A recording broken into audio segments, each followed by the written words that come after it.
Tension മാറണോ? ഈ ദിക്ർ നിങ്ങൾ പതിവാക്കിക്കോ. മഞ്ഞുരുകുന്നത് പോലെ നിങ്ങളുടെ മാനസിക ഡിപ്രഷനുകൾ അള്ളാഹു മാറ്റിത്തരുമെന്ന് നബി തങ്ങളുടെ വാക്കാണ്, തെറ്റൂല. അള്ളാഹു കബൂലാക്കി അനുഗ്രഹിക്കുമാറാകട്ടെ. അതുപോലെ 12ാമത്തെ നേട്ടം മഹാരഥന്മാർ പറയുന്നു, ഉറങ്ങുമ്പോ ഈ ദിക്ർ ഇങ്ങനെ ചൊല്ലി ചൊല്ലി ചൊല്ലി ചൊല്ലി ചൊല്ലി ചൊല്ലി കിടക്കണം. അങ്ങ് ഉറങ്ങിപ്പോയി, എണ്ണമൊന്നുമില്ല, ഇങ്ങനെ ചൊല്ലി ചൊല്ലി അങ്ങ് ഉറങ്ങിപ്പോയി. ആ ഉറക്കത്തിൽ നല്ല സ്വപ്നം കാണുമെന്നും ആ കാണുന്ന സ്വപ്നം ഫലിക്കുമെന്നും മഹാരഥന്മാർ. 13ാമത് പറയുന്നു, ആഖിബത്ത് ഹുസ്നുൽ ആഖിബ, നല്ല മരണം ഉള്ളത്.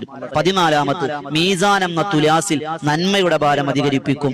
15ാമത്തത് അർശിന്റെ തണൽ അല്ലാഹ് ലഭിക്കും.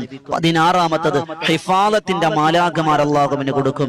17ാമത്തത് അല്ലാഹുവിന്റെ അതിഥിയായി പ്രത്യേക പരിഗണന കിട്ടിക്കൊണ്ട് മഹ്ശറയിലും മീസാനിലും സിറാത്തിലും എല്ലാം അല്ലാഹുവിനെ പരിരക്ഷ കൊടുക്കുമെന്ന് നബിയുനാ റസൂലുള്ളാഹി സ്വല്ലല്ലാഹു അലൈഹി വസല്ലം. ഏതാണ്? ലാ ഹൗല വലാ ഖുവത ഇല്ലാ ബില്ലാഹിൽ അലിയിൽ അലീം.